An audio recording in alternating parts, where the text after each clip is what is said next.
যদিহে তুমি ভাবা যে মই সঁচাকৈ প্ৰেম কৰিছোঁ আৰু যদি তুমি ভাবিছা যে মই টাইম পাছ কৰিছোঁ এনে চিনি খাব গৈছোঁ তেতিয়াহ'লে নকৰিবা কিন্তু তোমাৰ একো লাভ নকৰে এনে ভাবিবা ময়ে ৰবিও এখন 5জনী ছোৱালী মই এনেকৈ হেৰি কৰিছোঁ কিন্তু পিছত গম পাবা যে এইবিলাকে তোমাৰ জীৱন একো দিয়া নাই কেৱল আৰু কেৱল তোমাৰ ক্ষতি কৰিছে কিন্তু সঁচাকৈ যদি তুমি প্ৰেম কৰিছা তেতিয়াহ'লে চেলুট আৰু এই প্ৰেমে তোমাক ক'ব নোৱাৰাকৈ ভালকৈ পঢ়িবলৈ বাধ্য কৰাব কোনো এগৰাকী প্ৰেমিকাই এনেই কিছুমান ছোৱালী মোৰ লগৰ বহুতকেইটা ল'ৰা আছে যেতিয়া ল'ৰাটো ইপিনে কিবা কামত ব্যস্ত আছে এনেই ফোন কৰি তাৰমানে থাকিবা 1 ঘণ্টামান সময় আৰু এনেকৈ কিবা আগতে কিবা আগৰ দিনতে মোৰ যদি একদম সেই দিনৰ কথা কওঁ কিবা ভডাফোন কিবা ফ্ৰী থাকে তাৰপিছত নন ষ্টপ সিহঁতৰ ফোনটো অনলাইন লাগিয়ে থাকে এনি টাইম এনেকৈ ধৰক কৈ ল'ৰাজনৰ ক্ষতি কৰি থাকে ছোৱালীজনীয়ে আৰু ছোৱালীজনীৰ ক্ষতি কৰি থাকে ল'ৰাজনে কিন্তু প্ৰকৃতাৰ্থত যদি তোমাৰ সঁচাকৈ প্ৰেমিকা হোৱা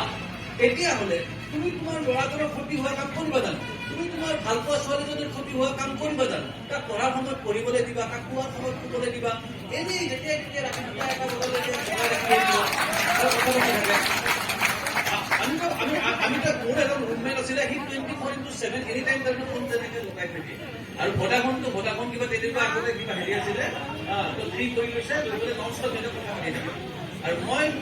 জানি বুজা কেতিয়াবা কৈ দিওঁ তাৰমানে এনে বাকী মদটো খাব লাগিছিল নহয় এনেকৈ ওচৰত গৈ কৈ দিওঁ যাতে তাই যাতে শুনা পায় তাৰপিছত থাকি যায় কাজিয়া তাৰপিছত এইবিলাক আকৌ পিছত ভুলটো ভাঙি দিব লগা হয় গতিকে ক'ব খোজা কথাটোৰ শেষ কথাটো এইটোৱে যে সঁচাকৈ তোমালোকে যদি প্ৰেম কৰা সঁচাকৈ যদি কাৰোবাক ভাল পোৱা সঁচাকৈ যদি কাৰোবাক তোমালোকে মৰম দিয়া জানিবা তেতিয়াই জানিবা যে তোমাৰ বাকী কামবিলাকো নিজে নিজে ভাল হ'বলৈ বাধ্য হ'ব কাৰণ প্ৰেমিকতকৈ পবিত্ৰ প্ৰেমিকতকৈ বিদ্ৰোহী প্ৰেমিকতকৈ সঁচা অৰ্থত মানুহ এজন আৰু কোনো হ'ব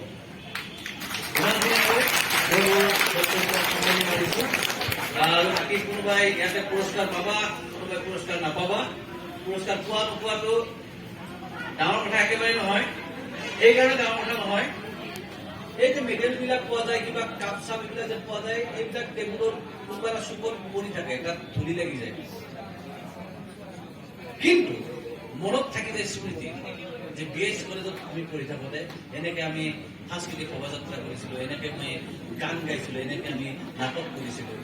অমুকৰ যে এনেকৈ যে হেৰি নাচি থাকোঁতে যে তাৰ হেৰিটো খুঁটিখন যে খুলি গৈছিলে অমুক হেন যেন এই কথাবিলাকে মনত থাকি যায় আৰু এইবিলাকহে তোমালোকক আজিৰ পৰা 40 বছৰ পিছত যেতিয়া তোমালোক বহুত বয়স হ'ব তেতিয়া এইবোৰ স্মৃতিয়ে তোমালোকক আচলতে জীপাল কৰিব গতিকে আৰু তেতিয়া কিন্তু ক'ত কি মেডেল পাইছে